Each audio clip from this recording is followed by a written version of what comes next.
아침을 여는 뉴스7 10월 1일 오늘의 주요 소식입니다. 국내 배터리 3사 가운데 삼성 SDI의 성장세 둔화가 두드러지고 있습니다. 삼성 SDI는 글로벌 배터리 시장 성장률보다 낮은 성장세를 보이는 가운데 글로벌 점유율 순위에서는 6위를 기록하며 후발주자인 SK이노베이션과의 공급량 격차가 더 벌어졌습니다. 양사의 점유율 격차는 올 1에서 7월 누적 기준에선 0.4GWh인 0.3%포인트였지만 1에서 8월 누적 기준에선 0.9GWh인 0.5%포인트가 됐습니다. SK이노베이션이 밝힌 배터리 사업 수주 잔고가 1000GWh 이상이라는 점을 고려하면 삼성 SDI와의 격차는 더 확대될 전망입니다. 어깨 안팎 개선 삼성 SDI의 보수적인 투자 기조가 시장 선점 경쟁에서 뒤처지는 결과로 이어졌다고 입을 모으고 있습니다. 삼성 SDI의 연간 투자 규모는 1조 5천억 원에서 2조 원 수준으로 이마저도 전기차용 배터리 외 소형전지 부문 투자를 포함한 규모입니다. LG에너지솔루션과 SK이노베이션이 연간 3조 원 이상의 대규모 투자를 진행하고 있는 것과 대조적입니다. 삼성전자가 갤럭시 Z 폴드3로 제네시스의 신형 전기차 GB60의 문을 열고 시동을 걸 수 있는 디지털 키 기능을 지원합니다. 갤럭시 스마트폰으로 디지털 키 서비스를 이용할 경우 휴대폰을 접촉하지 않고 GB60에 다가가기만 해도 문을 잠그거나 잠금 해제를 할 수 있습니다. 차에 타기 전에 시동을 걸거나 트렁크 문을 여닫을 수도 있습니다. 시트와 미러 위치 조정과 같은 개인 맞춤형 설정도 가능합니다. 삼성 패스 애플리케이션을 통해 갤럭시 스마트폰을 사용하는 친구, 가족과 키 공유도 가능합니다. SK 지오센트릭이 국내 최초로 폐플라스틱으로 만든 친환경 열분해유를 정유, 석유화학 공정에 활용하는 등 친환경 행보를 가속화합니다. SK 지오센트릭은 9월 말부터 SK이노베이션 울산 콤플렉스의 정유, 석유화학 공정에 폐플라스틱을 고열로 분해해서 만든 열분해유를 원료유로 투입한다고 밝혔습니다. 이번 열분해유 투입으로 SK 지오센트릭이 그린 트랜스포메이션 전략의 첫걸음을 뗐다는 평가입니다. SK 지오센트릭은 앞서 지난 8월 이런 친환경 의지를 강조하면서 기존 SK 종합화학에서 사명을 바꿨습니다. SK 지오센트릭은 글로벌 기술 파트너링을 통해 SK 자체 불순물 제거 공정을 결합시킨 대형 열분해 공장 건설도 추진하고 있습니다. 금융당국이 MG손해보험에서 제출한 경영개선 계획안을 불승인 처리했습니다. 경영개선의 핵심은 자금 확보인데 대주주인 JC 파트너스가 이행하기로 한 유상증자가 이뤄지지 않았기 때문입니다. 30일 보험업계에 따르면 금융위원회는 이달 29일 진행한 정례회의에서 MG손보의 경영개선 계획서를 불승인하고 내달 말까지 계획안을 다시 제출하라고 통보했습니다. MG손보가 금융당국의 관리 대상이 된 이유는 지난 5월 금융감독원의 경영실태평가 결과 일부 항목에서 4등급을 받아서입니다.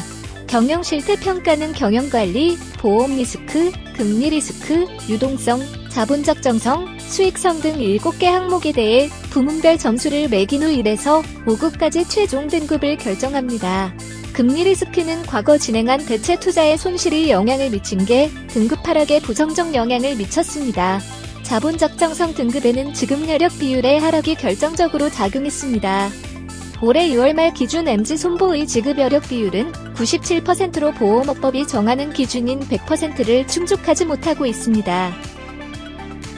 정부와 금융당국이 가계부채 안정화를 위해 내년 대출 증가율을 4%까지 하향한다고 예고했습니다. 초강도 가계대출 억제 대책이 실행되면서 은행권 금리 상승이 불가피할 것으로 관측돼 서민들의 이자 부담이 증가할 것이라는 우려가 나오고 있습니다. 30일 홍남기 경제부총리 겸 기획재정부 장관은 고승범 금융위원장, 이주열 한국은행 총재, 정은보 금융감독원장과 회동해 거시경제금융회의를 열고 향후 가계부채 관리 방안 등을 논의했습니다. 금융당국은 가계대출 총량 관리를 위해 6% 수준으로 규제 중인 대출 증가율을 내년 4%대까지 낮출 방침이라고도 밝혔습니다. 김상미 국회 예산정책처 분석관은 기준금리 인상으로 대출금리가 상승할 경우 가계이자 상환 부담 증가로 신용위험이 상승하고 소비에 부정적 영향을 미칠 수 있다며 취약계층과 자영업자의 신용위험 증가와 소비 위축에 면밀히 대응할 필요가 있다고 말했습니다. 은행권 주택담보대출, 신용대출 금리가 또다시 최고 기록을 경신했습니다. 지표금리가 오르고 전반기 가계대출 규제에 따른 은행별 우대금리 축소 등이 복합적으로 영향을 미친 것으로 분석됩니다. 30일 한국은행이 발표한 금융기관 가중평균 금리 통계에 따르면 8월 예금은행의 주택담보대출 금리는 연 2.88%로 한 달 새 0.07%포인트 올랐습니다.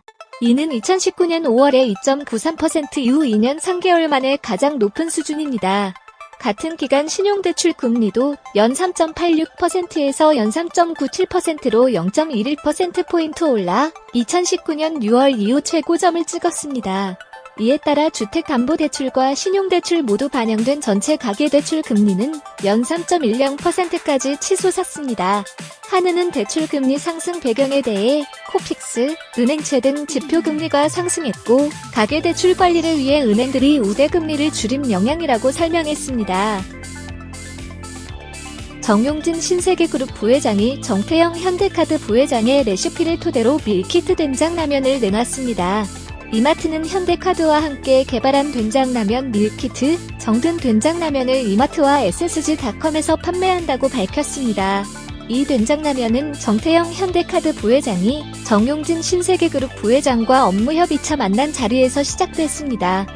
정태영 부회장이 본인의 조리법으로 만든 된장라면을 소개하자 정용진 부회장이 이에 호응하면서 두 회사가 본격적으로 상품 개발에 나섰다고 이마트는 전했습니다. 이마트는 정태영 부회장의 조리법을 바탕으로 밀키트 상품과 개발을, 현대카드는 패키지 디자인과 광고물 제작을 맡았습니다.